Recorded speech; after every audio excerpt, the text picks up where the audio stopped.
긍정 마인드와 행복 과목이고요. 오늘은 8주차 개인적 목표와 행복에 대해서 강의를 진행하도록 하겠습니다. 개인적 목표와 행복이라는 그 강의 제목을 보면 어떤 내용인지 잘 와닿지 않으실 수도 있는데, 내용 자체는 어떤 거냐면, 우리가 살아갈 때 각자 여러분 다 목표를 정하시잖아요. 이 목표는 5년이나 10년짜리 장기적인 목표일 수도 있고, 아니면 한 달, 일주일, 혹은 오늘, 내가 이루어야 할 목표일 수도 있어요. 그래서 장기적인 목표일 수도 있고 단기적인 목표일 수도 있는데, 우리가 어떤 목표를 세우는 게 우리의 행복에 더 도움이 되는지, 이게 목표라고 해서 모든 게 다 우리의 행복에 연결되는 게 아니거든요. 그래서 어떤 목표를 세워야 우리가 행복해지는지에 대해서 오늘 같이 얘기해 보도록 하겠습니다. 그래서 지난주에 우리 변경된 강의 계획을 좀 공지를 해드렸는데, 그래서 일단 8주차에는 오늘 개인적인 목표와 행복에 대해서 강의를 할 거고, 9주차는 중간고사인데, 중간고사 때는 우리가 대면에서 시험을 보기가 지금 어려운 상황이라서 이때는 대체해서 과제가 나갈 예정이에요. 중간고사 대체 과제. 그래서 중간고사 대체 과제는 오늘 영상 끝에, 두 번째 영상 끝에 안내를 해드릴 겁니다. 그래서 5월 20일에는 강의는 진행하지 않습니다. 강의는 없고 여러분들 자율학습으로 과제만 하셔서 이 클래스에 제출해 주시면 돼요. 네, 그렇게 하고 나면 하나, 둘, 셋, 넷, 다섯 개의 강의가 더 이제 우리 긍정 마인드와 행복에 대한 5개 강의 더 하고, 이제 기말고사. 기말고사도 이제 대면이 될지 비대면일지 몰라서 어떻게 될지 모르겠지만 현재로는 그런 계획을 가지고 있습니다. 그래서 여러분들 다음 주에는 강의가 없다는 거, 대신에 과제에서 올려주셔야 되는 거 꼭 기억해 주세요. 오늘은 이제 목표와 행복에 대한 건데, 네, 목차를 한번 읽어보고 넘어갈게요.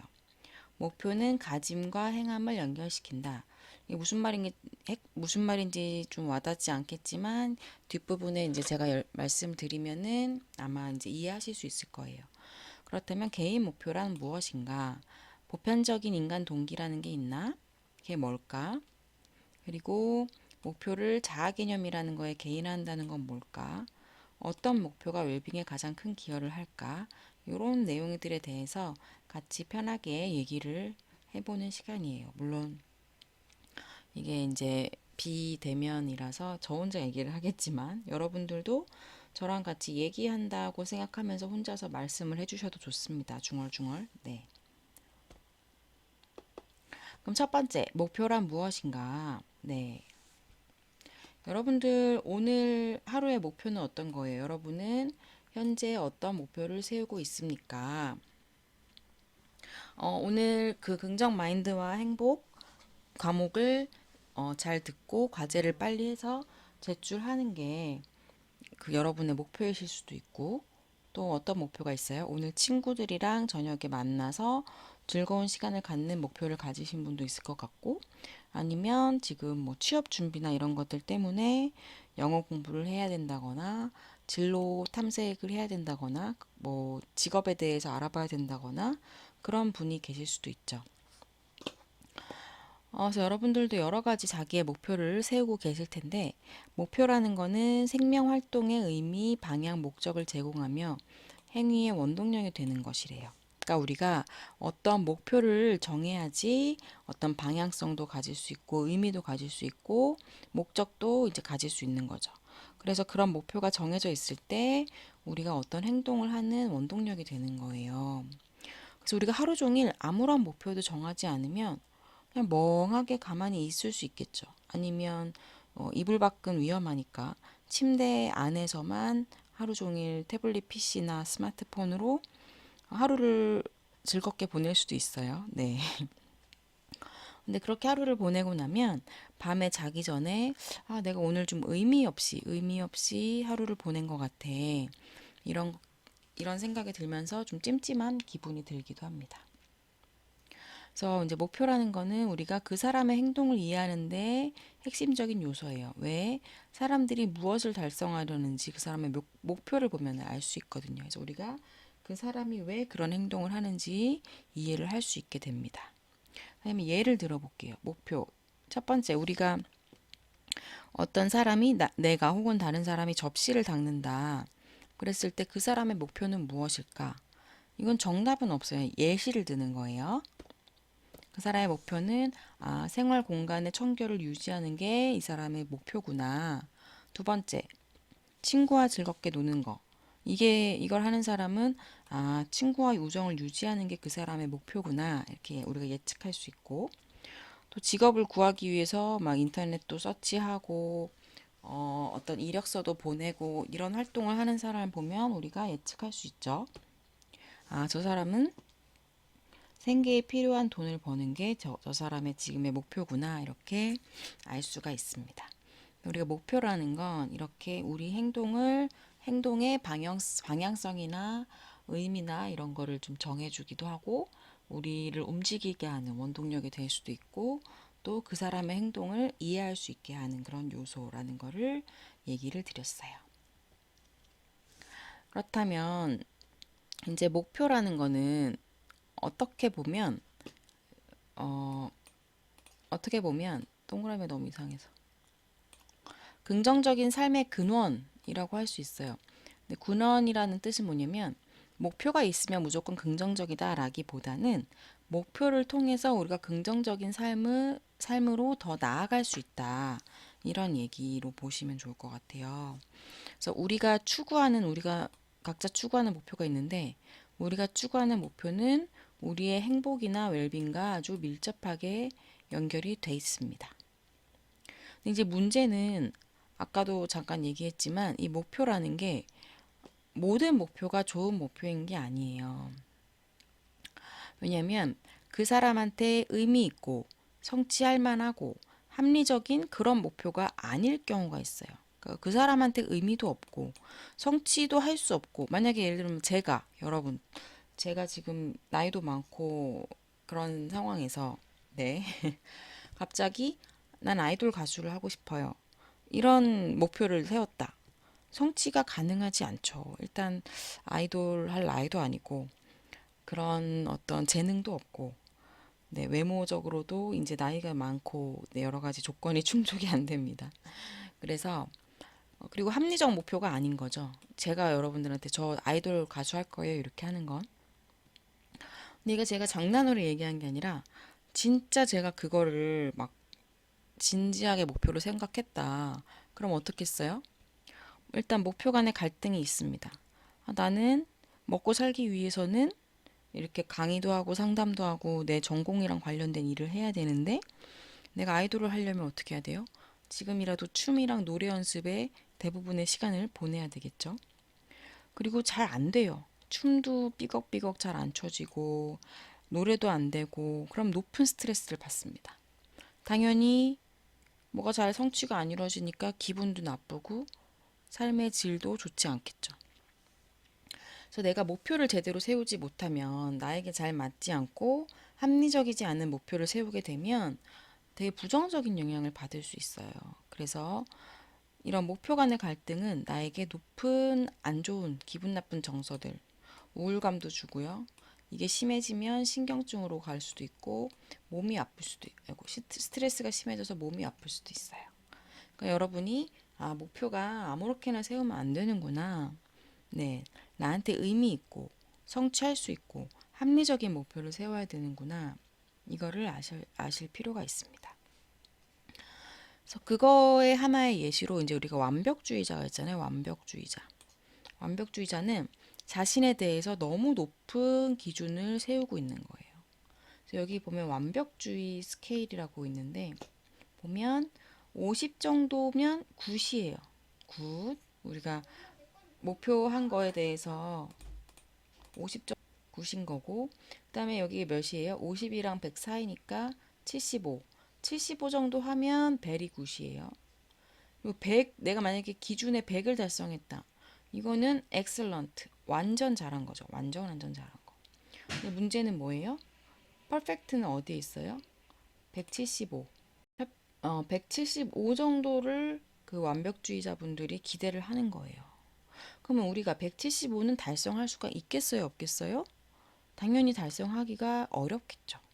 그런데 이거를 기준으로 삼고서 자기를 계속 비난하는 거예요. 너는 왜 이것도 못하냐면서. 그럼 당연히 자기 비난을 하면 자존감이 낮을 수밖에 없고, 그럼 어떻게 돼요? 당연히 우울증이 옵니다. 그래서 우리가 완벽주의에 대해서도 두 가지로 나뉘어요. 그래서 이제 적응적인 완벽주의자랑 이제 좀 부적응적인 완벽주의자로 나누긴 하지만 어쨌든 완벽주의는 사람에게 스트레스를 많이 줄 수밖에 없어요. 그리고 이 175라는 이룰 수 없는 기대를 이렇게 계속 두고 살면 어떻겠어요? 매일매일 나는 실패한 느낌이 들겠죠. 당연하죠. 저거 이룰 수 없는 걸 정해놓고, 아, 오늘도 못 이뤘네. 내일도 못 이룰 건데. 이렇게 생각하는 거죠. 그러면 심하면 우울증이 오거나 자살 충동까지도 느끼게 된다고 합니다. 왜냐? 자기가 자기를 싫어하게 되는 거예요.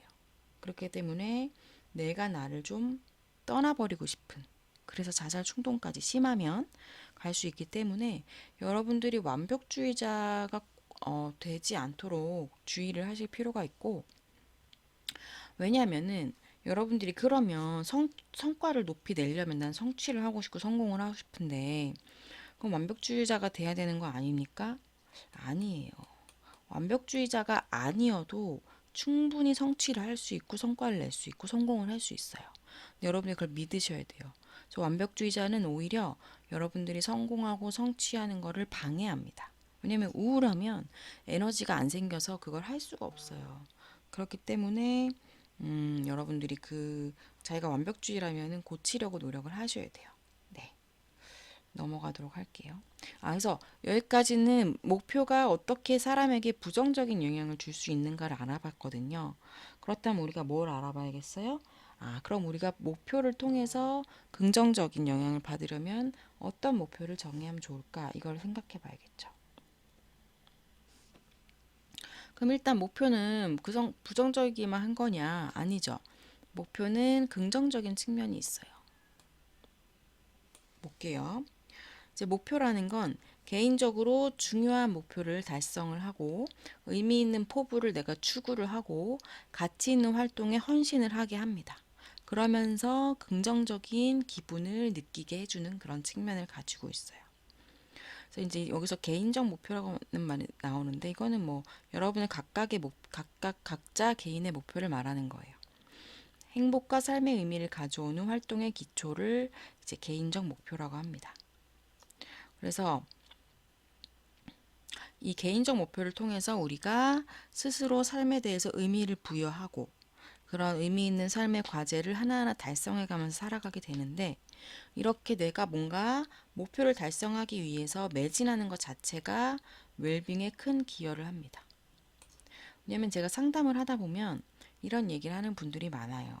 삶의 의미를 느낄 수가 없어요. 내 삶은 의미가 없어요. 하루 종일 의미 있는 활동을 하지 않고 보냅니다. 그럼 어떨까요? 너무 좋을까요? 편하고 아무것도 안 해도 되고 행복할까요? 아무도 안 만나도 되고. 그럼 점점 더 우울감이 심해지고 만성적이 돼요. 사람은 어떤 삶에 대해서 자기 스스로 의미를 부여하고 그 부여한 의미를 충족하면서 살기 위해서 목표를 정하고 완벽하게 할 필요는 없지만 어느 정도 그거를 이루어 나가면서 살아야지 행복합니다. 그래서 아무것도 안 하고 쉬기만 한다고 여러분들이 행복해질 수 있는 게 아니에요. 그래서 의미라는 건 어떤 것이다? 삶의 의미라는 건 원래 정해진 의미가 있는 게 아니라 여러분이 부여하고 의미를 만들어 나가는 것이라고 생각을 하시면 좋을 것 같습니다. 그러면 네. 요거를 제가 애니메이션을 안 불렀는데 요 세 가지를 하면서 아까 얘기했어요. 이런 걸 통해서 우리의 행복과 웰빙이 증진된다는 거예요. 그래서 목표는 긍정적인 측면이 충분히 있고 매우 중요하다는 겁니다. 긍정적인 어떤 행복과 웰빙한 그런 삶을 살기 위해서는 목표를 빼놓고 얘기를 할 수가 없는 거예요. 목표는 가짐과 행함을 연결시킨다 이런 얘기가 있는데요. 이건 뭐냐?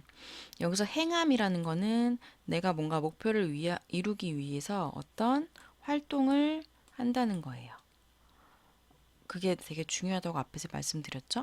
그리고 가짐이라는 건 내가 뭘 갖고 있는 거. 물질적인 것들, 내가 갖고 있는 것들, 개인적인 내 능력이나 실력, 뭐 이런 것들, 이런 것들도 웰빙에 중요합니다. 내가 목표를 이뤄나가는 그 활동도 중요하지만 내가 그걸 통해서 갖게 되는 것들도 중요하다는 거죠. 그것이 일치될 때 행복을 느낄 수 있다는 거예요. 일치될 때.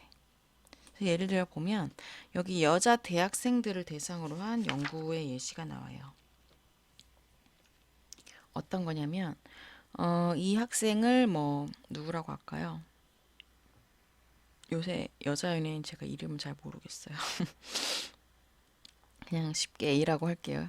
떠오르는 이름이 없어서 이 친구는 그냥 B라고 하겠습니다. 그럼 이 A라는 친구는 공부를 위한 지능, 자제력 이런 게 어떻대요? 높대요. 근데 스스로 이게 자기의 목표를 이루기 위해서 중요한 자원들입니까? 했을 때 아니요, 별로 중요한 자원이 아닙니다. 라고 얘가 얘기를 했어요. 그러면 자신감이나 가족, 친구의 지지 이런 부분들은 어떤지 물어봤더니 나 자신감도 별로 없고요. 가족이나 친구의 지지도 낮은 편이에요. 라고 얘가 얘기를 했어요.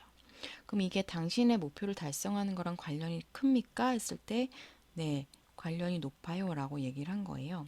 그건 뭐냐면 이 A라는 학생은 공부도 잘하고 머리도 좋고 자제력도 좋지만 자기 스스로가 그걸 그렇게 원하는 건 아닌 거예요.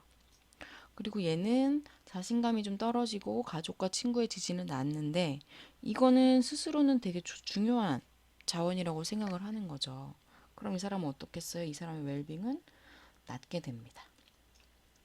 이제 B를 보면 이 친구는 운동에 대한 열의 그리고 여러 가지 자원이나 돈이 낮은 수준이래요.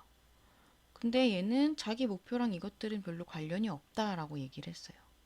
그렇지만 가족과 친구의 지지는 이 친구는 높다고 얘기를 했고 이게 너의 목표를 이루는 데 중요하니? 네, 중요해요 라고 했어요. 이게 일치하죠. 이 친구는 높음, 낮음, 낮음, 높음 여기서 일치를 안 하는데 여기는 낮음, 낮음, 높음, 높음으로 일치를 합니다. 이게 일치하니까 어때요? 당연히 웰빙은 높게 나타나겠죠. 그래서 A 친구랑 B 친구를 여러분에게 대입을 해보면 우리가 가지게 되는 자원과 내가 목표로 하는 활동 이런 것들이 일치할 때 우리가 행복할 수 있구나 이런 걸 또 알 수 있습니다.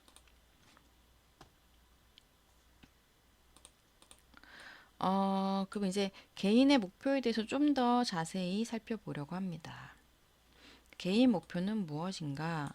목표. 사람들이 달성하기 위하여 에너지를 쏟는 바람직한 결과. 이렇게 얘기를 하고요. 그러니까 우리가 이 목표로 하는 결과를 얻기 위해서 에너지를 쏟는 거죠. 네. 그래서 목표는 하나, 둘, 세 가지로 나눠서 볼 수 있습니다. 첫 번째는 결과로서의 목표. 두 번째는 사건으로서의 목표. 세 번째는 과정으로서의 목표인 거예요. 예시를 들면 이거는 진짜 어떤 우리가 결과라고 딱 말할 수 있는 것들. 내가 대학을 졸업했어. 내가 새로운 친구를 몇 명 사귀었어. 내가 체중을 몇 킬로그램 감량했어. 이런 것들이 결과로서의 목표입니다. 두 번째, 사건으로서의 목표. 결혼식은 이렇게 꾸며야 되겠어. 명절 후에 가족과 이렇게 지내야 되겠어. 하나의 사건들이죠. 그다음에 과정으로서의 목표. 나는 독서 활동을 할 거야. 나는 자연 탐사를 할 거야.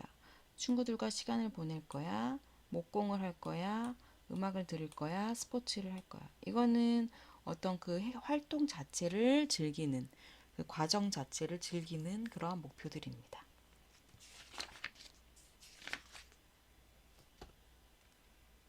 그래서 이런 목표들이 이제 사람마다 다 다를 수가 있는데, 여기서는 일단은 개개인의 목표를 얘기하기 전에 보편적인 인간의 동기라던가 보편적인 인간의 동기, 뒤에 가면 보편적인 인간의 욕구, 가치, 목표 이런 것들이 쭉 나올 거예요. 두 번째 영상에서는 이거 여기부터 다시 또 말씀드리도록 하겠습니다.